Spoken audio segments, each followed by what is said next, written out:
Children good morning. मैं हूँ वीरेश बडगेर, आपका हिंदी टीचर। ठीक है बच्चों। तो आज की इस वीडियो क्लास में हम लोग यहाँ पे बात करेंगे आपके हिंदी पाठ्य पुस्तक 8वीं कक्षा की हिंदी वल्लरी में से 8वां पाठ यानी छुट्टी पत्र के बारे में आज इस क्लास में हम लोग जानकारी प्राप्त करते हैं। ओके। हाँ, यहाँ पे देख लीजिए बच्चों, छुट्टी पत्र यानी लीव लेटर, जो इंग्लिश में हम लीव लेटर कहते हैं, हिंदी में इसको हम छुट्टी पत्र कहते हैं। देखिए बच्चों,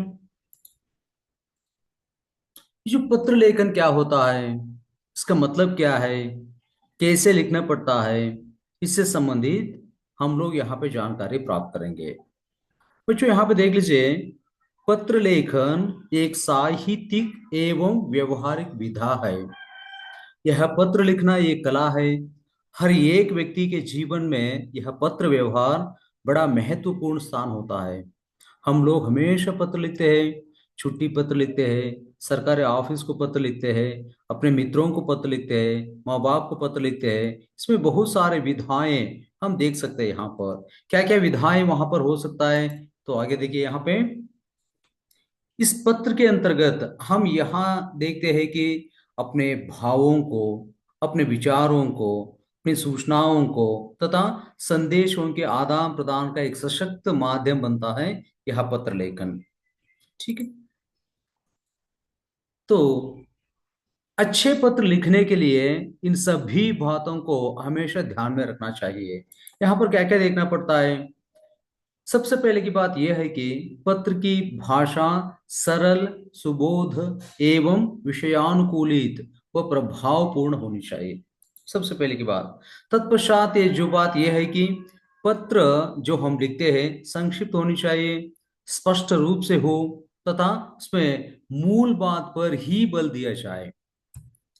तो और एक बात यह है कि पत्र का जो विषय है और विचार है क्रमबद्ध व्यवस्थित रूप से होनी चाहिए। और जो प्रार्थना पत्रों में हमेशा विनम्रता, शिकायती पत्रों में संयम, औपचारिक पत्रों में शिष्टता तथा अनौपचारिक पत्रों में आत्मीयता प्रकट होनी चाहिए। और पत्र में यथा योग्य तथा तथा स्थान, संबोधन, अभिवादन, स्थान और दिनांक आदि ये सब लिखना अत्यंत आवश्यक है। तो आगे देख लीजिए। पत्र का विषय व विवरण लिखने के बाद और जो भेजने वालों का नाम लिखकर पत्र समाप्त कर देनी चाहिए। ठीक है। तो बच्चों यहाँ पे देख लीजिए, इस पत्र के अंतर्गत हम लोग दो भाग में विभाजित कर सकते हैं। क्या क्या है दो भाग। एक है औपचारिक पत्र और एक अनौपचारिक पत्र।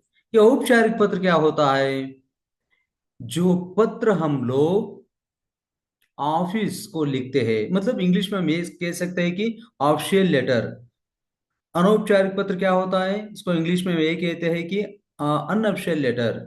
जो पत्र हम लोग औपचारिक तौर पर ऑफिस को, स्कूल कॉलेज को, नहीं तो एजुकेशनल संस्थाओं को, इन्हीं ऑफिस से संबंधित, सरकार से संबंधित यानी दस्तावेज से संबंधित जो पत्र हम लिखते हैं, इसको हम कहते हैं औपचारिक पत्र यानी ऑफिशियल लेटर। फॉर्मल लेटर भी हम कह सकते हैं। तो इसके अंतर्गत हम लोग क्या क्या देखना पड़ता है, वहां पे किस तरीके से लिखना पड़ता है, तो देख लीजिए यहाँ पे हम लोग ये सभी बातें जब औपचारिक पत्र लिखते वक्त ध्यान में रखना चाहिए। प्रेषक का पता और दिनांक स्पष्ट रूप से वहां पर नमूदित कर देनी चाहिए। और पत्र पाने वाले का पता, किसको हम भेजते हैं, तो एड्रेस सही तरीके से लिखना चाहिए। और संबोधन यानी पत्र का कलेवर, किस प्रकार अभिवादन करनी चाहिए, कैसे लिखना पड़ता है, और वहां पर क्या क्या शिष्टाचारिक शब्द यानी वाक्यांशों का प्रयोग करना चाहिए। ये सभी बात वहां पे ध्यान में रखना है। जो किस विषय से संबंधित हम पत्र लिखते हैं, उस विषय का विस्तार रूप से सुस्पष्ट शब्दों द्वारा, सुव्यवस्थित वाक्यों द्वारा हमें लिखना पड़ता है। तो अंत में इस पत्र का समाप्ति कर देनी चाहिए। वहां पर जो भेजने वाले का पता भी लिखना है, दिनांक भी वहां पर लिख देनी चाहिए। ठीक है। ये सभी बातें औपचारिक पत्र के अंतर्गत हम लोग देखना पड़ता है।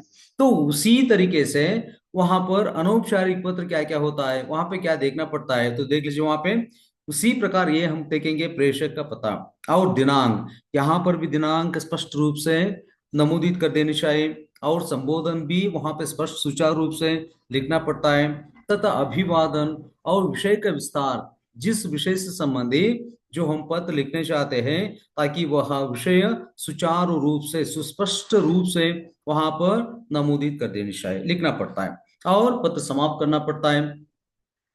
तत्पश्चात जिसे हम पत्र लिखते हैं का स्पष्ट रूप से एड्रेस, पता वगैरह सब कुछ लिखना पड़ता है। ठीक है, तो आगे देख लीजिए।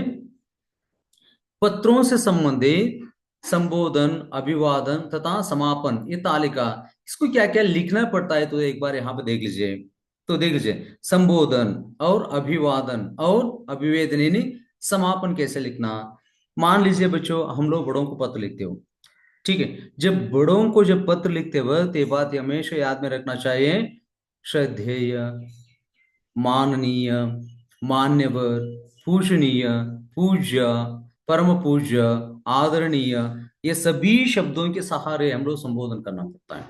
और अभिवादन कैसे लिखना, सादर प्रणाम, सादर नमस्कार, सादर चरण स्पर्श, ये सब चीजें अभिवादन के अंतर्गत लिखना चाहिए। और वही पत्र जब हम समाप्त कर लेते हैं, बड़ों को जब लिखते हैं, आपका आज्ञाकारी, आपका कृपाकांक्षी, स्नेह भाजन, विनीत, ये सब शब्द, ये सभी शब्द वहां पर अभिवेदन के अंतर्गत यहाँ पे लिखना चाहिए, मान लीजिए। तो उसी प्रकार जब हम छोटे बच्चों को जो पत्र लिखते हैं, उस वक्त ये बात याद में रखना, संबोधन में चिरंजीवी, प्रिय, आयुष्मान तक। तो अभिवादन में ये लिखना, आशीर्वाद, सुखी रहो, प्रसन्न रहो, अभिवादन में लिखते हो। और अभिवेदन यानी समापन करते वक्त, शुभाकांक्षी, शुभेच्छा, तुम्हारा हितैषी और शुभ चिंतक। ठीक है, तो मान लीजिए हम लोग मित्रों को पत्र लिखते हैं, अपने फ्रेंड्स को पत्र लिखते हैं, तो तब ये पत्र लिखते वक्त ये बात याद में रखना, संबोधन में ये सब लिखना चाहिए, प्रिय मित्रवर, बंधुवर, प्रियवर, प्यारे दोस्त, मेरे प्रिय यार, ये सब लिखते हो संबोधन में। और अभिवादन क्या लिखना वहां पे, सप्रेम नमस्ते, नमस्कार, सब स्नेह प्रणाम, ये सब बातें लिखना है वहां पे। तो अभिवेदन पर यानी समापन करते वक्त ये बात याद में रखना, तुम्हारा अभिन्न यानी तुम्हारा हितैषी, आपका प्रिय मित्र, ये बात लिखना पड़ता है। और तो अगर हम लोग अनजान व्यक्ति को यानी अपरिचित लोगों के साथ जब पत्र व्यवहार करते वक्त ये बात हमेशा याद में रखना, महोदय, महोदया, मान्यवर। और अभिवादन में नमस्कार, नमस्ते, प्रणाम। और ये जो पत्र समाप्त करते वक्त ये ऐसे लिखना, भवदीय, भवदीया। ठीक है, ठीक। तो देख लीजिए बच्चों, इस पाठ से संबंधित कुछ वहां पे पाठ्य पुस्तक में प्रश्न दिया गया है, इस प्रश्न और उत्तर यहाँ पे हम देखते चलेंगे। छुट्टी पत्र कौन लिख रही है इस पाठ के अंतर्गत, उत्तर यह है कि छुट्टी पत्र सुधा लिख रही है। और सुधा छुट्टी पत्र किससे मांग रही है, सुधा छुट्टी पत्र अपने प्रधान अध्यापक से मांग रही है। और थर्ड क्वेश्चन ये है कि सुधा कितने दिनों की छुट्टी मांग रही है, सुधा 3 दिनों की छुट्टी मांग रही है। ठीक है, और चौथा प्रश्न यह है कि सुधा क्यों छुट्टी मांग रही है, सुधा भाई की शादी में भाग लेने के लिए छुट्टी मांग रही है। देख लीजिए बच्चों, ये छुट्टी पत्र कैसे लिखना, वहां पर सबसे पहले किस बात पर जोर यानी लिखना पड़ता है, और उसका पूरा स्वरूप कैसे है, तो मैं यहां पे पढ़ता हूं, आप देख लीजिए। सबसे पहले सबसे ऊपर ये लिखेंगे, प्रेषक। प्रेषक का मतलब ये बनता है कि जो व्यक्ति पत्र लिखता है उसका पूरा एड्रेस यहाँ पे लिखना। मैं एग्जाम्पल तौर पर, उदाहरण के तौर पर मैं एक कुछ नाम लिखा हूं बच्चों, वैष्णवी भी, 8वीं कक्षा, सरकारी प्रौढ़शाला कगलीपुरा। ठीक है, ये तो पिन कोड में लिखा हूं यहाँ पे।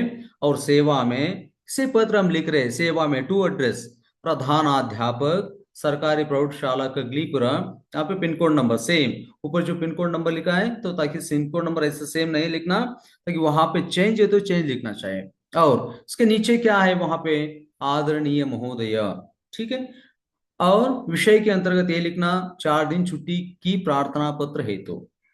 ठीक है। सब्जेक्ट यानी इसको बॉडी कंटेंट में क्या लिखना चाहिए, ऊपर युक्त विषय से संबंधित मैं आपसे निवेदन करती हूं कि, क्योंकि वहां पे जो लड़की लेटर लिख रहे हैं, इस वास्ते यहाँ पे ये लिखना, निवेदन करती हूं कि दिनांक 11/8/24 से दिनांक 14/8/24 तक मुझे छुट्टी चाहिए। मेरी तबीयत ठीक नहीं है, डॉक्टर जी के पास इलाज करने के लिए मुझे जाना है, इसलिए मैं विद्यालय नहीं आ सकती। अतः आपसे मैं प्रार्थना करती हूं कि इन 4 दिनों की छुट्टी देने की कृपा करें।